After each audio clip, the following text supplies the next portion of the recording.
Imagine Tel Aviv in the morning. The city is waking up. On the beach, surfers are catching the first waves. In the cafes along Rothschild Boulevard, young entrepreneurs open their laptops and sip coffee. And on the horizon, a gigantic shadow appears. A container ship with a red Costco logo. Cranes in the port lift containers covered in Chinese characters. And at the same time, Israeli workers and Chinese engineers stand side by side, working on a new railway line. This is not a coincidence, it's not an exotic detail. It's the reality that is changing Israel. Because for several decades now, China has been entering this small but influential country, step by step, sometimes quietly, sometimes spectacularly, until it has become one of its key partners. The story of these relations begins modestly. Back in the 1980s, there was officially only diplomatic silence between Beijing and Tel Aviv. China supported its Arab allies, Israel clung to the United States, and both countries lived in separate worlds. But behind the scenes, business was already happening. Israel was selling to China what it had most precious: military technology, radars, electronic systems, even the first drones, which Beijing examined like miracles from another universe. For Israel, it was extra income. For China, a shortcut to modernizing its army. Everything changed in 1992. After the collapse of the Soviet Union, the world began to rearrange itself, and Beijing and Tel Aviv decided it was high time to say hello officially. Suddenly, embassies appeared, official visits, the first economic agreements. Back then, nobody expected how far this cooperation would go. At the beginning, trade was tiny, tens of millions of dollars a year. Today, we're talking about billions. China has become Israel's second largest trading partner, behind only the United States. But the numbers are just one thing. More important is presence, because the Chinese didn't stop at importing oranges or Israeli tech. They started building in the very heart of the country ports, highways, tunnels, railways. Infrastructure without which everyday life in Israel would look completely different. When Israeli firms submitted bids to build new routes or railway lines, Chinese consortia showed up and said, "We'll do it faster, we'll do it cheaper, we'll bring the financing." For Israel, where the cost of living is astronomical, that sounded like a miracle. For the Americans, like a nightmare. Because Israel has always had one safety fuse: Washington. It was the United States that guaranteed its security, sent military aid worth billions, cast vetoes in the UN, and dispatched aircraft carriers when neighbors started making threats. And suddenly, someone else appeared. Someone who didn't deliver weapons, but delivered infrastructure. Someone who didn't send generals, but engineers. Someone who didn't talk about security, only about money. Beijing. Haifa became the most symbolic example of this. It was there, in a port used for decades by the U.S. Sixth Fleet, that in 2021, the Chinese company Shanghai International Port Group took over operations for 25 years. Next to American warships stood Chinese cranes, next to Israeli sailors, Chinese operators. For the Americans, it was a slap in the face. The Pentagon warned that U.S. ships might never again dock there. For Israel, it was profit. Billions of dollars in investment and modern infrastructure. The Chinese playbook was simple and effective. They arrived with ready capital, brought their own workers, and offered prices lower by tens of % than Israeli competitors. From the point of view of an ordinary citizen, it looked like a gift. The Israeli taxpayer could pay less, and the state could expand roads and railways more quickly. But somewhere in the background, a question appeared. Who is actually building this country? And who will really control it in the future? Because the Middle East is not just geography, it is a crossroads of the world. Without the Suez Canal, without the narrow straits of the Persian Gulf, without the ports on the Mediterranean, you can't build global trade routes. China understood this from the beginning, and Israel became something more than just a partner. It became a gateway to the West. But not everyone in Israel was happy about this marriage. Newspapers began to ask, Are the Chinese taking over too much?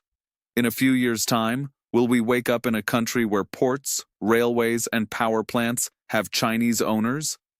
In cafes, people argued. Some said that at last someone was investing seriously in Israel. Others that this was selling the country's soul for a handful of silver. The Americans weren't idle either. The Pentagon warned that Chinese investments in infrastructure were potential platforms for espionage. Mossad and Shin Bet wrote reports saying that sensitive data could end up in Beijing. Some agreements had to be canceled. For example, those linked to radar or satellite systems. But infrastructure projects? Those stayed. They were simply too profitable to give up. Today, Israel stands with its legs spread wide apart. On one side, it has America, without which it wouldn't survive a day in security terms. On the other, China, offering money and investment, without which infrastructure development would be slower and more expensive. This is no longer a simple choice of trading partners. It is a walk on a tightrope, where every step can mean either progress or disaster. The new Silk Road in Israel is not just about ports and trains. It's a story about how global powers are playing for the future of a small state. A story about balancing between Beijing and Washington, about the dilemmas of politicians and ordinary citizens, about a world in which every contract is no longer just business, but geopolitics. And that's our starting point. The prologue to a much larger story. Because ahead of us lie the details.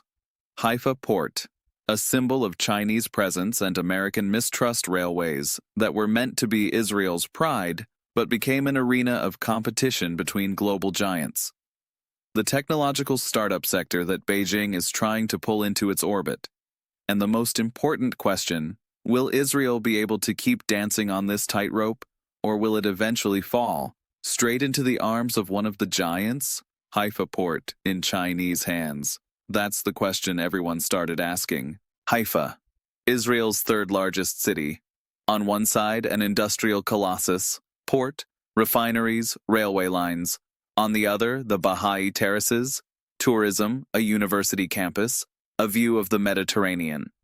A place that has always had two faces, spiritual and strategic. But for several years now, there has been another heart beating in Haifa. Red, with Chinese characters, because it was here that one of the most symbolic economic battles of the 21st century played out. Haifa Port is not just another piece of infrastructure. It's the point through which goods for the entire country have been passing for decades. It is Israel's gateway to the world economy. It is also the place where the U.S. Sixth Fleet has docked for years, a symbol of the alliance between Washington and Tel Aviv. For the United States, this port was a piece of its own base in the Middle East. For Israel, a guarantee that in any crisis the Americans would be close by. And then, in 2015, came news that shook this arrangement. The tender for expansion and management of the new terminal in Haifa was won by the Chinese firm Shanghai International Port Group, not an Israeli company, not a European consortium, not the Americans, the Chinese. From the beginning, the decision stirred controversy. Israeli politicians explained that it was pure business. The Chinese had simply made the best bid. They were cheaper, faster, promised billions in investment. But the Americans saw it differently. For them, it wasn't about price, but about security. Suddenly it turned out that in a port where their warships dock, a company from Shanghai would be in charge for the next 25 years. The image that then went around the media was symbolic. A U.S. destroyer tying up at the quay, and in the background, giant cranes with red Chinese lettering. For the Pentagon, it looked like betrayal.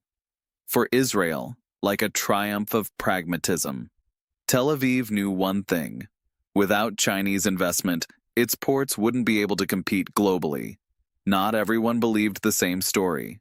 Mossad and Shin Bet warned that handing the port to the Chinese was a risk. Every cable, every monitoring system, every fiber optic line can be a source of espionage, experts said, and the Americans warned even louder.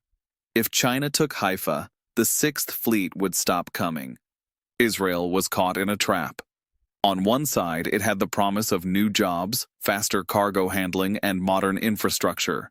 On the other, threats from its biggest ally, but the decision was made. In 2021, the new terminal opened. The official photos showed smiling Chinese and Israeli representatives shaking hands in front of enormous port cranes. For Beijing, it was a victory far greater than the contract itself. Haifa is no ordinary port. It's a symbol, a gateway to the Mediterranean, a key node for NATO and the entire region. By winning Haifa, China sent the world a signal. We are present even in places that used to be ruled exclusively by the Americans. And how did ordinary Israelis react? Opinions were split. Some said, "Great, at last the port will work more efficiently and goods will be cheaper." Others replied, "Do we realize we are handing strategic infrastructure to foreign hands?" The media fanned the emotions. Headlines screamed, "Chinese dragon in Haifa," "Port in foreign hands," "Alliance with America in question." Politicians defended the decision, insisting that the contract concerned only logistics and that security remained in Israeli hands. But did anyone truly believe you could separate one from the other? Haifa became a litmus test for a much bigger game. This was no longer a dispute over containers and cranes. It was a trial of strength. Who has more influence in Israel, Washington or Beijing? And in this test, Israel, for the first time, dared to take a real risk. The story of Haifa Port is a story about a choice that sounds banal, but has global consequences. Is it better to stick with a more expensive but reliable ally, or accept a cheaper yet risky offer? Israel chose the latter. And in doing so, it became a battlefield for two giants. Looking today at port cranes with Chinese logos, you might think it's just business. But anyone who knows the Middle East understands one thing. Here, nothing is just business. Haifa is the beginning of a story where the stakes are not only trade, but security itself. If the Sixth Fleet really does stop docking here, if the Americans decide Israel has gone too far toward China, the consequences may be far greater than the fate of a single port. This is where you can see most clearly that the Belt and Road Initiative is not an economic project but a political one. That behind every contract there is something more than money, and that Israel, whether it likes it or not, has become a pawn in the struggle for global dominance. And this is only the first chapter of the story. If ports are the heart of the economy, railways and highways are its arteries. In Israel, a small but densely populated country, transport has always been a pain point. Every day, millions of people commute from the suburbs to Tel Aviv, and the country chokes on traffic jams that resemble multi-hour freeway blockages in Los Angeles. Trains that were supposed to be the answer ran slowly and infrequently for years. Highways were bursting at the seams.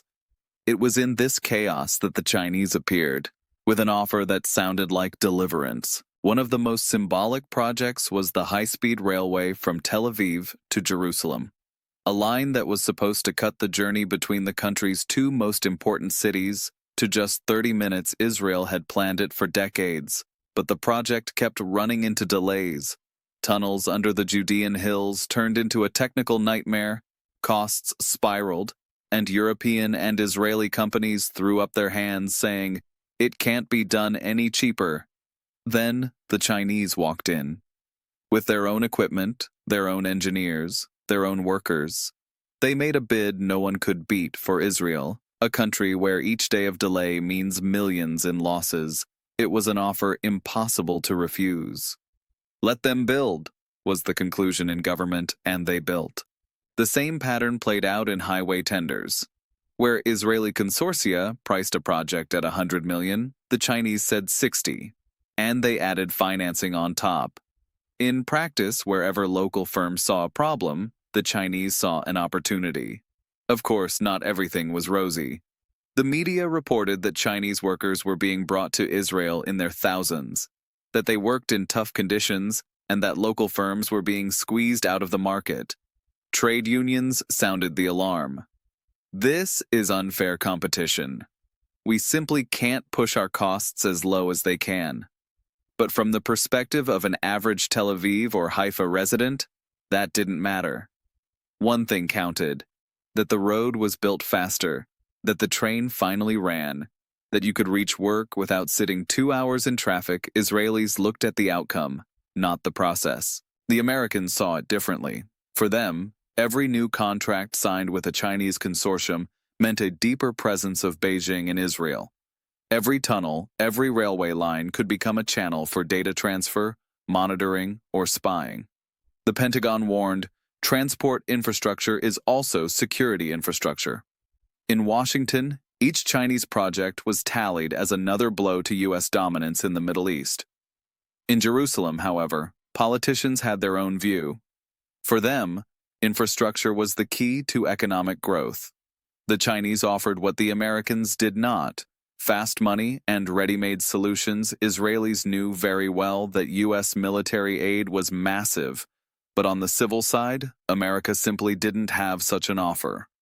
Where soldiers and missiles were concerned, there were the Americans. Where tunnels and highways were concerned, there were the Chinese. For a while it all looked like a harmonious arrangement, but soon cracks appeared. Reports of quality issues, breakdowns, legal disputes.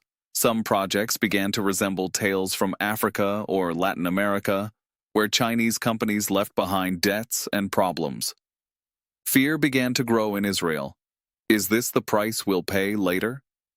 At the same time, awareness spread that every kilometer of new road meant not only comfort, but politics.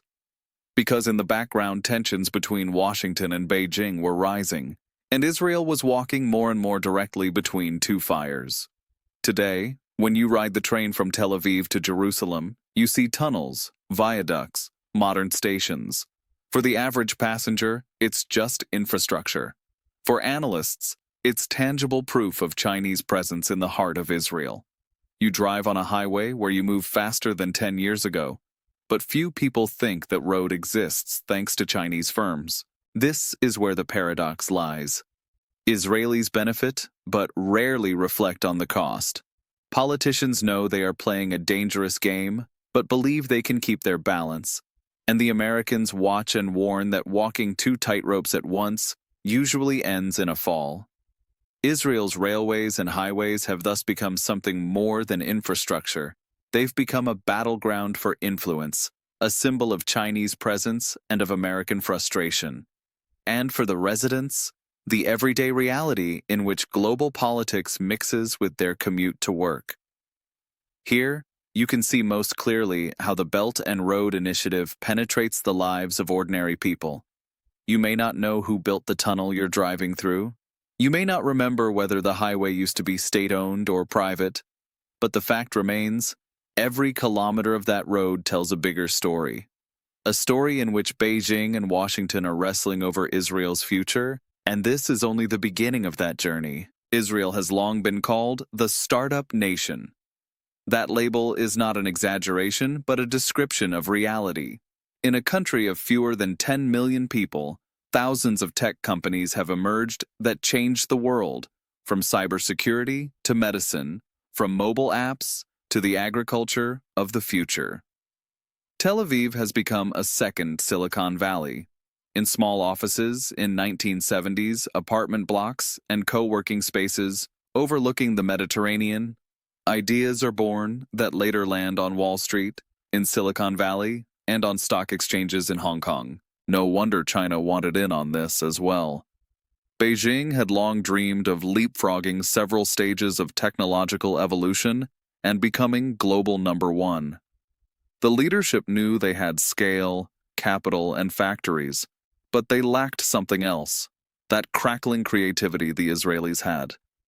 They lacked experience in cybersecurity, in artificial intelligence, in biotechnology. And that's why, over the last 2 decades, Beijing has poured billions of dollars into Israeli startups. Chinese venture capital funds began appearing in Tel Aviv and Haifa. They bought into small companies working on new drugs, on AI systems, on software for drones. In the eyes of young Israeli entrepreneurs, it was a big chance. Finally, someone who paid cash and didn't ask as many questions as American funds. In the eyes of Americans, it was betrayal. Because suddenly, their most important ally in the Middle East was opening its labs to Beijing. Picture the scene. Tel Aviv, a co-working space. A few young engineers working on an algorithm that can analyze medical data and predict disease. A delegation of investors from Shanghai walks into the office, smiles, outstretched hands, and in the background, a contract worth several $1,000,000. For the young team, it's a dream come true. But somewhere nearby, someone asks, what if in 5 years these data end up in Chinese military databases? This conflict of interests became clearer and clearer. Israelis knew they couldn't live without American money. The US still invested the most. But they also knew that Chinese funds were growing and knocking ever more boldly. For many startups, the choice was simple. Take the capital, because without it the company would die. The problem is that high-tech in Israel is not just apps and business.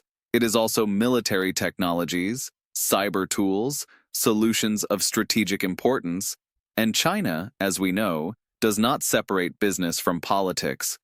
Every investment, every share package, can be a tool of influence. The Americans began to react. In Washington, there were warnings that Israel had to create a system of screening Chinese investments in tech. The Pentagon and the CIA feared that Beijing was gaining access to Israeli know-how that it would later use for its own military ends.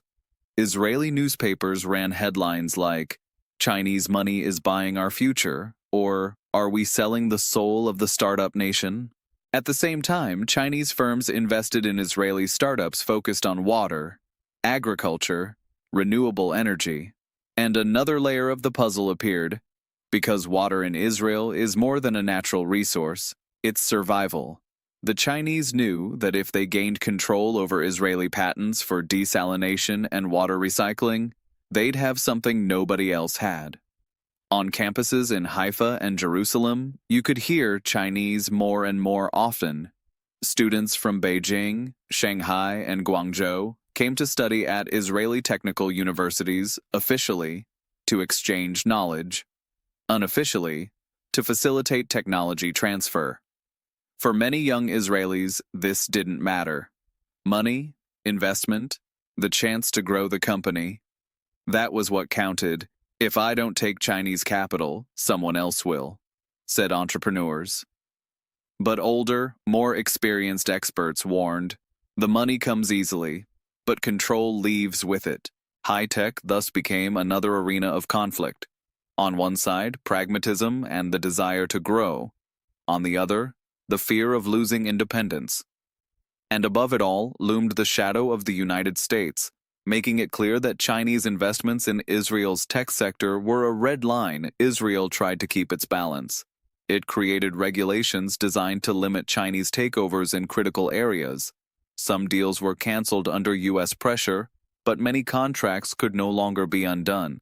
The money had flowed, the shares were sold, and Chinese logos appeared in the conference rooms of Israeli startups today. When we talk about the Israeli startup nation, we can no longer think only of Silicon Valley or Wall Street.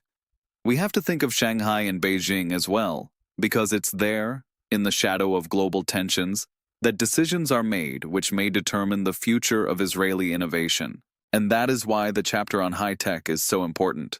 Ports and highways can be rebuilt. But once you give away your technologies, you never really get them back. Israel has always been a country living on the edge, between war and peace, between East and West, between its own innovation and dependence on allies today. That balance has taken on a new dimension. On one side, America, the guarantor of security. On the other, China, the new investor and buyer of tomorrow. Ports, railways, highways, and even startups have become parts of a bigger game in which Israel is no longer only a player, but also the stake. And that's what this series is about how the new Silk Road crosses the Middle East, how China is reshaping the region's map, and how a small country on the Mediterranean has become the place where the biggest powers collide. This is not a story about containers or apps. It's a story about the future of the world.